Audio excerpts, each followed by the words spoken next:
बच्चों, इस वीडियो में आपके सिलेबस का अंतिम चैप्टर जो गद्य का है, भारत माता, शुरू करने जा रहे हैं। भारत माता पाठ पंडित जवाहरलाल नेहरू द्वारा लिखा गया है, जिनके बारे में आप सब लोग जानते हैं कि वो भारत के प्रथम प्रधानमंत्री भी थे। ये एक अच्छे लेखक, वक्ता, राजनीतिज्ञ, वकील, इनके व्यक्तित्व में अनेक आयाम समाये हुए हैं और इसीलिए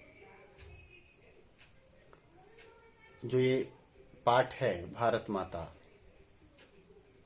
अपने आप में एक विशिष्ट हो जाता है हम सबके लिए कि इन्होंने इस पाठ में भारत माता की क्या संकल्पना की है, उनकी नजर में भारत माता क्या है, इसी बात को उन्होंने इस पाठ के माध्यम से बताने का प्रयास किया है। तो सबसे पहले लेखक परिचय के बारे में, पंडित जवाहरलाल नेहरू के जीवन परिचय के बारे में थोड़ी बात होगी। फिर इस कहानी का, इस पाठ का सारांश की बात हम करेंगे इस वीडियो में। तो सबसे पहले पंडित जवाहरलाल नेहरू का जो जीवन परिचय हो जाए। पंडित जवाहरलाल नेहरू का जन्म इलाहाबाद, जो कि आज प्रयागराज के नाम से जाना जाता है, इसका ऐतिहासिक और नाम प्रयागराज ही था, जो बीच में कुछ सौ सालों के लिए इसका नाम इलाहाबाद हुआ, बट अपने पूर्व स्थिति में पुनः आ गया। ये इसका प्रतिष्ठित और सर्वप्राचीन नाम प्रयागराज। तो प्रयागराज के एक संपन्न परिवार में 1889 में हुआ था। इनके पिता एक प्रसिद्ध वकील थे। इनकी जो प्रारंभिक शिक्षा वो घर पर और उच्च शिक्षा इंग्लैंड में हैरो और कैम्ब्रिज कॉलेज से हुई। इन्होंने वहीं से वकालत की पढ़ाई भी की, कैम्ब्रिज से ही। और इन पर गांधी जी का कालांतर में बहुत प्रभाव पड़ा जब वो राजनीति में आए। उनके आह्वान पर, गांधी जी के आह्वान पर, नेहरू जी पढ़ाई छोड़कर आजादी की लड़ाई में, पढ़ाई छोड़कर क्या, वकालत छोड़कर आजादी की लड़ाई में शामिल हो गए और 1929 में वे भारतीय राष्ट्रीय कांग्रेस के लाहौर अधिवेशन के अध्यक्ष बने और उन्होंने वहीं से भारत के पूर्ण स्वतंत्रता की मांग की। इनका झुकाव समाजवाद की ओर था। 1947 में भारत स्वतंत्र हुआ। ये भारत के पहले प्रधानमंत्री बने और जीवन पर्यंत ये भारत के निर्माण में लगे रहे। इन्होंने देश के विकास के लिए कई योजनाएं बनाई, जिनमें आर्थिक और औद्योगिक प्रगति तथा वैज्ञानिक अनुसंधान से लेकर साहित्य, कला, संस्कृति आदि क्षेत्र शामिल थे। बच्चों से इन्हें विशेष लगाव था, इसलिए वे चाचा नेहरू के नाम से भी जाने जाते हैं। ये शांति, अहिंसा और मानवता के हिमायती थे। इन्होंने अंतर्राष्ट्रीय स्तर पर विश्व शांति और पंचशील के सिद्धांतों का प्रचार प्रसार किया। इनकी मृत्यु 1964 में हो गई। जो इनकी रचनाएं हैं वो मूल रूप से, चूंकि ये उच्च कोटि के लेखक भी थे और इनका जो मूल लेखन है वो अंग्रेजी में ही है।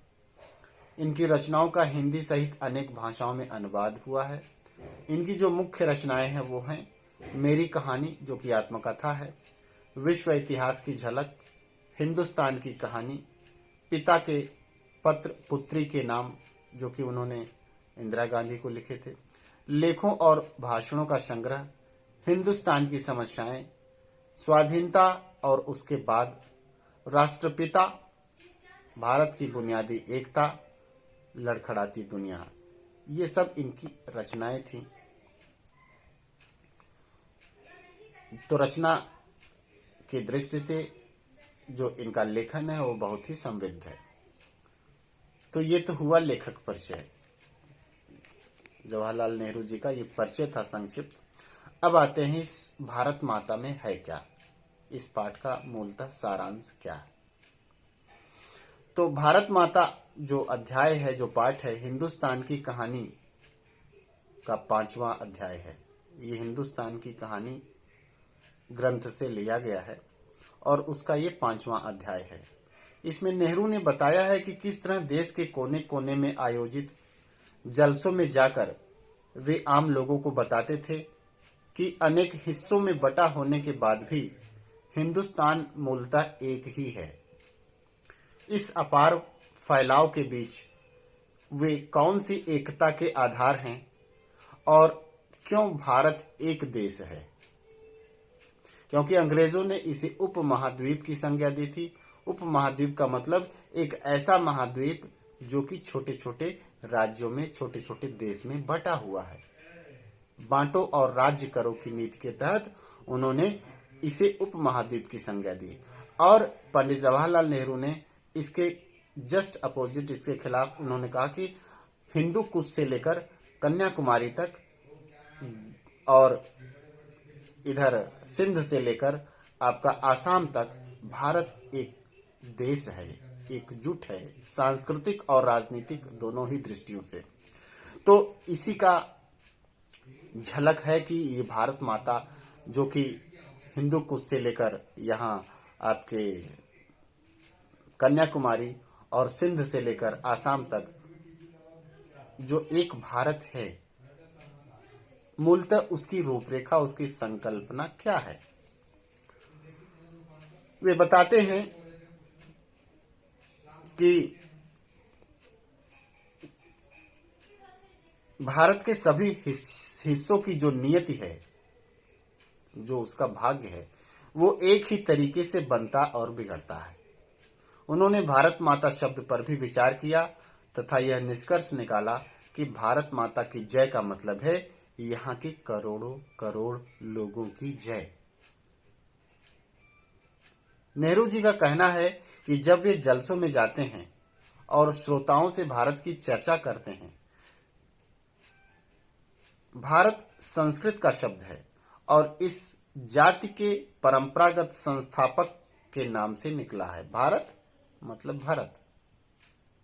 शहरों में लोग अधिक समझदार हैं। गांव में किसानों से देश के बारे में चर्चा करते हैं। वे उन्हें बताते हैं कि देश के हिस्से अलग होते हुए भी एक ही हैं। वे बताते हैं कि उत्तर से लेकर दक्षिण तक और पूरब से लेकर पश्चिम तक समस्याएं भारत की एक ही हैं और स्वराज्य सभी के लिए फायदेमंद है, सभी के लिए उपयोगी है। नेहरू जी ने सारे भारत की यात्रा की, भ्रमण किया। इस दौरान उन्होंने यह समझाने का प्रयास किया कि हर जगह किसानों की समस्याएं एक सी हैं। गरीबों, कर्जदारों, पूंजीपतियों के शिकंजे, जमींदार, महाजन, कड़े लगान और सूद, पुलिस के जुल्म, ये सारी समस्याएं हैं जो कि हर जगह विद्यमान है। भारत के कोने कोने में, हर गांव में, हर शहर में ये हैं। ये सभी बातें विदेशी सरकार की देन है तथा इन सबसे छुटकारा पाने के बारे में हमें सोचना पड़ेगा गंभीरता से। सभी लोगों को देश के बारे में सोचना ही पड़ेगा। वे लोगों से चीन, स्पेन, अबिसीनिया, मध्य यूरोप, मिस्र और पश्चिमी एशिया में होने वाले परिवर्तनों का भी वो जिक्र करते हैं। वे सोवियत यूनियन एवं अमेरिका की उन्नति के बारे में भी बताते हैं। किसानों को विदेशों के बारे में समझाना आसान नहीं था, किंतु उन्होंने जैसा समझ रखा था वैसा मुश्किल भी नहीं था। इसका कारण यह था कि हमारे महाकाव्यों एवं पुराणों ने इस देश की कल्पना करा दी थी और तीर्थ यात्रा करने वाले लोगों ने या बड़ी लड़ाइयों में भाग लेने वाले सिपाहियों ने और कुछ लोगों ने विदेशों में नौकरी करके देश दुनिया की जानकारी प्राप्त की थी। सन 30 की आर्थिक मंदी, 1930 में जो आर्थिक मंदी